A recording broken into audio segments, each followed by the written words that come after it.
Assalamualaikum warahmatullahi wabarakatuh dan selamat tengah hari. Saya dan kawan saya wakil daripada kumpulan 11 bagi set 37. InsyaAllah pada hari ini kami akan membentangkan tugasan yang berkaitan dengan rubrik analitik dan juga rubrik holistik bagi subjek pentaksiran pembelajaran. Berikut merupakan ahli-ahli dari kumpulan kami, kumpulan 11 yang terdiri daripada 6 orang.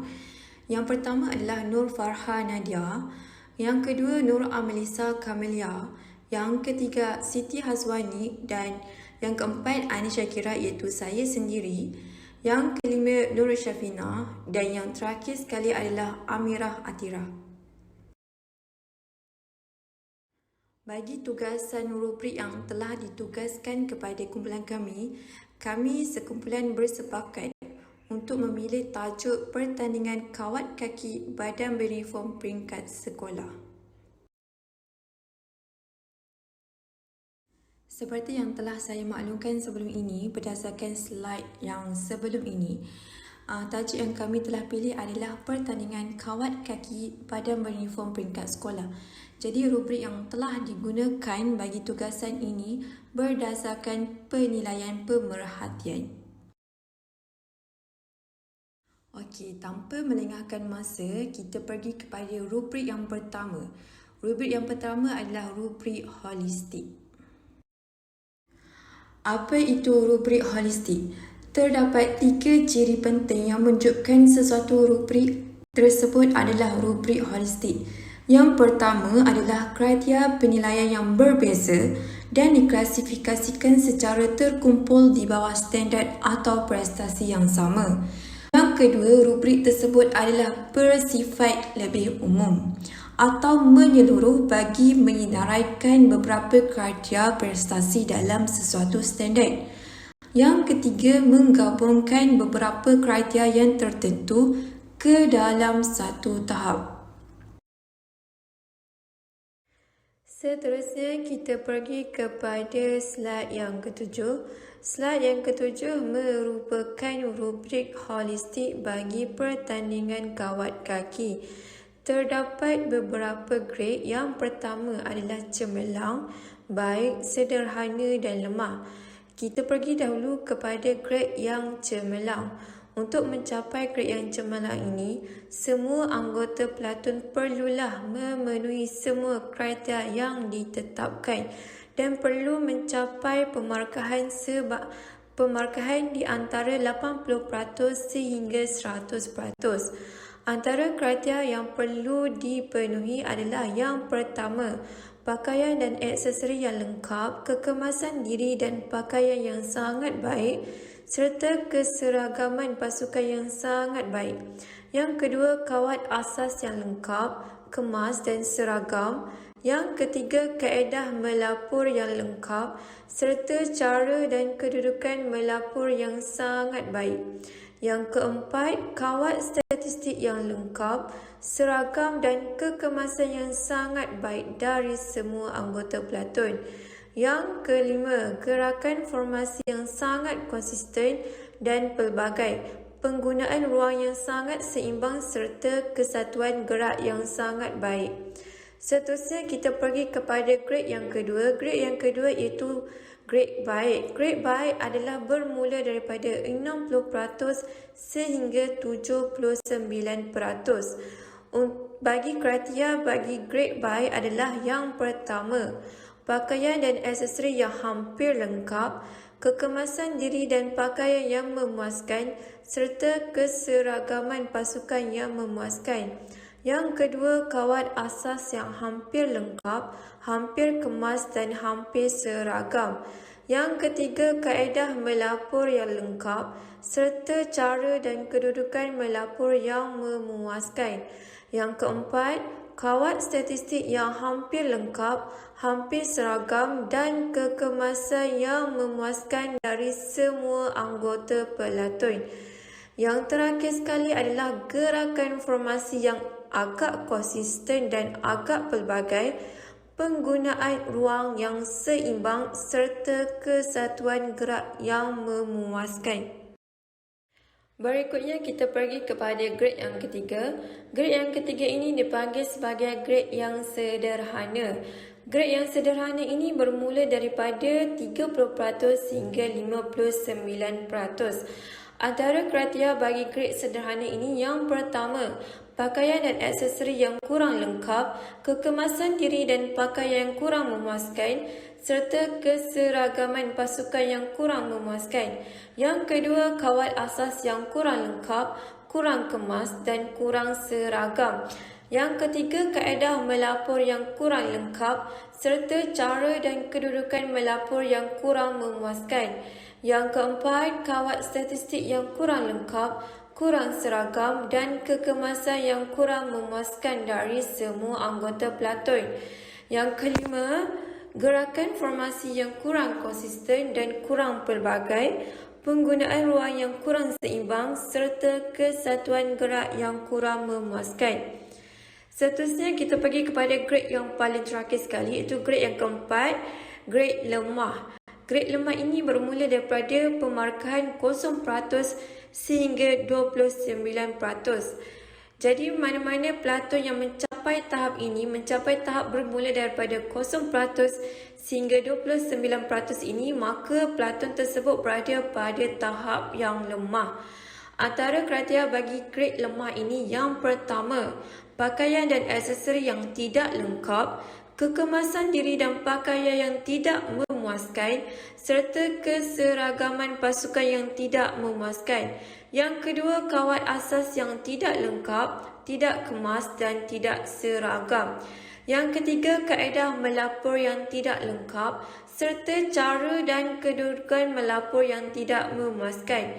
Yang keempat, kawat statistik yang tidak lengkap, tidak seragam dan kekemasan yang tidak memuaskan dari semua anggota pelatun. Yang terakhir sekali adalah gerakan formasi yang tidak konsisten dan tidak pelbagai, penggunaan ruang yang tidak seimbang serta kesatuan gerak yang tidak memuaskan.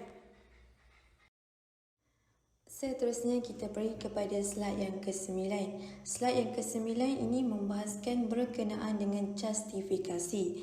Ini bertepatan dengan satu artikel yang telah dinyatakan oleh Penny dan Murphy berkaitan dengan rubrik holistik. Yang pertama, semakin banyak skala penarafan, semakin sukar untuk membezakan di antara satu skala dengan skala yang lain. Yang kedua, skala penarafan yang terlalu banyak menyukarkan pemeriksa untuk membezakan dan mengingat setiap pernyataan bagi setiap skala. Jadi untuk tugasan ini kami telah mengambil keputusan bagi rubrik holistik untuk membuat sebanyak 4 tahap sahaja bagi memudahkan urusan pemarkahan. Okey, kita pergi kepada poin yang pertama. Rubrik holistik digunakan dalam kaedah pentaksiran untuk menilai keseluruhan kriteria yang ditetapkan. Yang kedua, rubrik holistik telah memudahkan juri membuat penilaian secara cepat dan mempertimbangkan secara menyeluruh setiap kriteria. Jadinya rubrik holistik ni menjadikan juri ni senang untuk juri buat keputusan secara cepat. Sebabnya rubrik holistik ni adalah bersifat umum dan juga lebih cepat berbanding dengan rubrik analitik.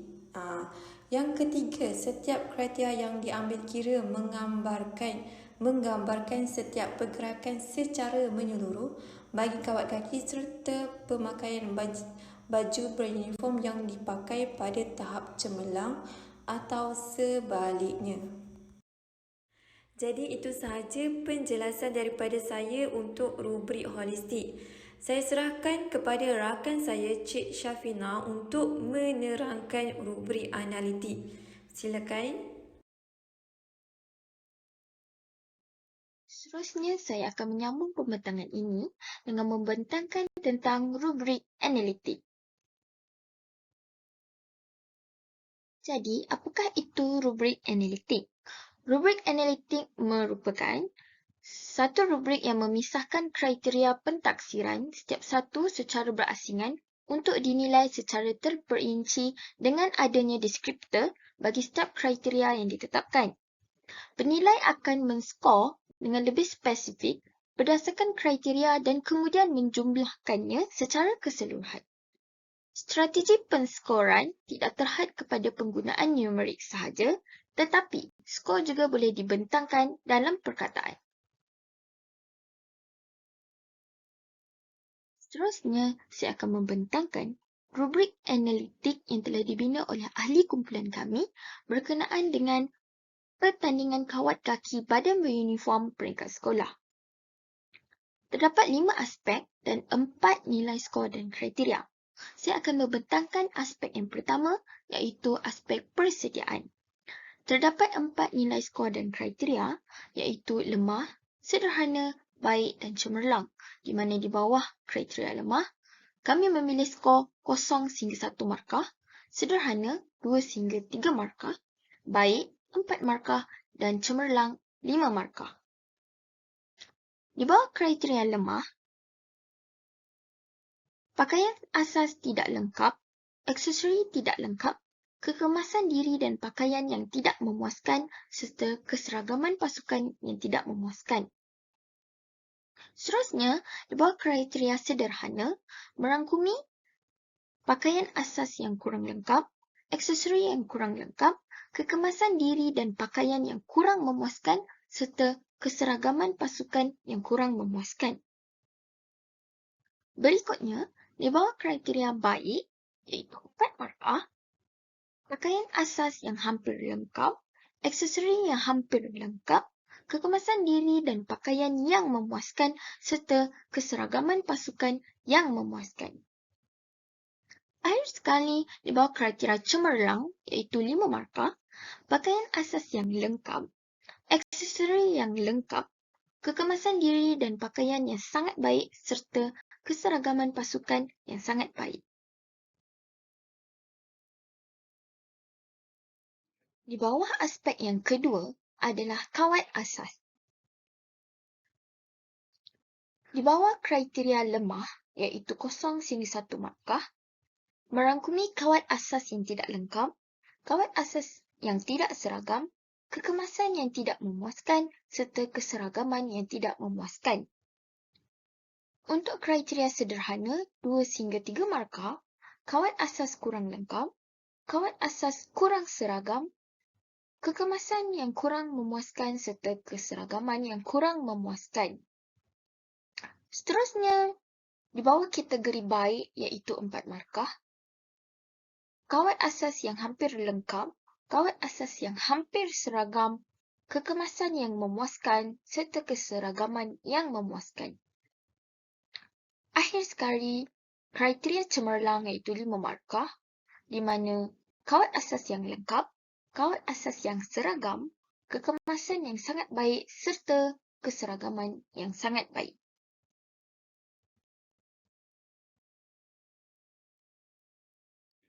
Aspek yang seterusnya adalah melapor. Di bawah kriteria lemah, 0 sehingga 1 markah, laporan tidak lengkap, cara dan kedudukan melapor yang tidak memuaskan. Dan di bawah kriteria sederhana, 2 hingga 3 markah, laporan yang kurang lengkap, serta cara dan kedudukan melapor yang kurang memuaskan. Manakala di bawah kategori baik, iaitu 4 markah, laporan yang hampir lengkap, serta cara dan kedudukan melapor yang memuaskan. Dan akhir sekali di bawah kriteria cemerlang, 5 markah, laporan yang lengkap serta cara dan kedudukan melapor yang sangat baik. Aspek yang seterusnya adalah kawat statik. Di bawah kriteria lemah, kawat statik tidak lengkap, kawat statik tidak seragam dan kekemasan yang tidak memuaskan. Manakala di bawah kriteria sederhana, 2 hingga 3 markah, kawat statik kurang lengkap, kawat statik kurang seragam dan kekemasan yang kurang memuaskan. Di bawah kriteria baik, 4 markah, kawat statik hampir lengkap, kawat statik hampir seragam serta kekemasan yang memuaskan. Dan akhir sekali, di bawah kriteria cemerlang, kawat statik yang lengkap dan seragam serta kekemasan yang sangat baik.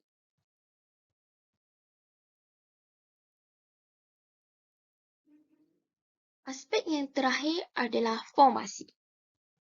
Di bawah kriteria lemah, gerakan yang tidak konsisten serta tidak pelbagai, penggunaan ruang yang tidak seimbang serta kesatuan gerak yang tidak memuaskan. Di bawah kriteria sederhana, 2 sehingga 3 markah, gerakan yang kurang konsisten dan kurang pelbagai, penggunaan ruang yang kurang seimbang serta kesatuan gerak yang kurang memuaskan. Di bawah kriteria baik, 4 markah, gerakan yang agak konsisten dan agak pelbagai, serta penggunaan ruang yang seimbang dan kesatuan gerak yang memuaskan.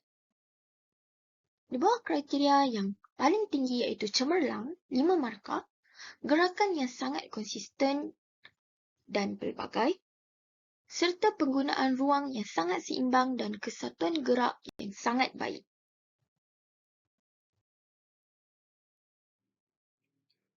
Seterusnya, saya akan masuk kepada bahagian justifikasi. Menurut Schaefer 2008, skala yang terlalu sedikit akan menyebabkan kurangnya variasi di antara satu elemen dengan elemen yang lain. Kenyataan ini bertepatan dengan Kaufman 1971 yang menyatakan bahawa skala yang sedikit tidak dapat membezakan kebolehan pelajar dengan jelas dan akan menghasilkan kebolehpercayaan yang rendah. Maka, skala yang dipilih perlulah tidak terlalu panjang dan tidak terlalu pendek supaya tidak wujud unsur berat sebelah semasa pemeriksaan. Thomson et al. 2013 mencadangkan penggunaan skala 3 atau 4 adalah yang terbaik, di mana di dalam rubrik kami menggunakan 4 kriteria. Menurut Rahman et al. 2019 pula, penggunaan rubrik analitik mampu untuk menilai penilaian yang bersifat amali atau praktikal. Maka bersesuaianlah dengan tajuk kami, di mana kami membina rubrik yang berkaitan dengan pertandingan kawat kaki badan beruniform peringkat sekolah, di mana kami membuat penilaian bersifat praktikal. Dengan menggunakan rubrik analitik, penilaian tidak hanya memberikan skor keseluruhan, tetapi juga memberikan panduan yang spesifik berkaitan dengan setiap aspek kawat kaki. Ini membolehkan peserta memahami di mana prestasi mereka dan aspek yang memerlukan penambahbaikan serta memberikan landasan yang kukuh untuk perkembangan kemahiran kawat kaki secara keseluruhan. Seperti yang kita tahu, di dalam rubrik analitik kami menyediakan 5 aspek.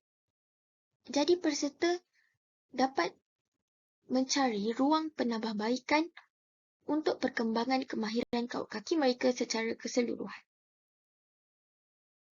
Seterusnya, saya akan membentangkan perbandingan kelebihan dan kelemahan rubrik analitik dan rubrik holistik.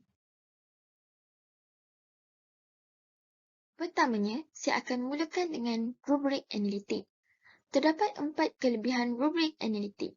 Yang pertama, objektif dan butiran yang spesifik, di mana objektif dan butiran yang spesifik ini memberikan kriteria yang jelas untuk menilai peserta dan mengurangkan potensi kecenderungan dalam penilaian. Yang kedua, memperbaiki prestasi. Seperti yang saya nyatakan sebelum ini, rubrik analitik membantu peserta mengenal pasti kekuatan dan kelemahan mereka untuk ruang penambahbaikan. Yang ketiga, standard penilaian yang konsisten, di mana rubrik analitik menetapkan standard penilaian yang konsisten, memastikan penilaian dilakukan secara seragam. Yang keempat, memudahkan perbandingan. Rubrik analitik membantu dalam membandingkan penampilan antara peserta atau pasukan, memberikan dasar yang adil untuk menentukan pemenang. Namun, terdapat beberapa kekurangan rubrik analitik.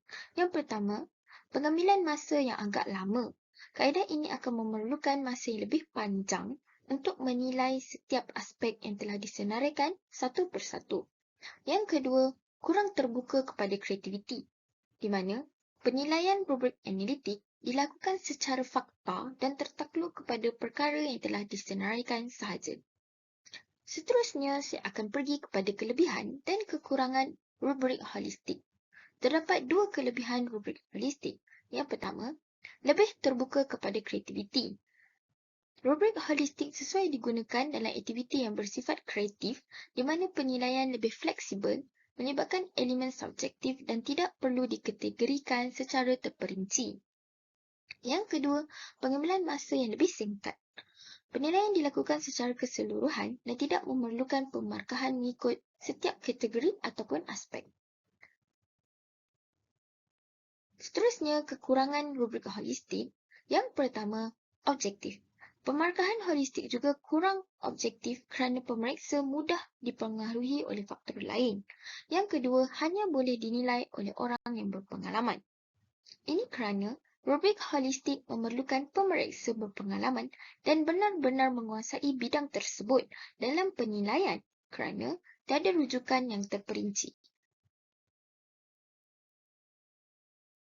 Kesimpulannya, kedua-dua rubrik analitik dan juga holistik sesuai digunakan untuk penilaian pertandingan kawat kaki peringkat sekolah.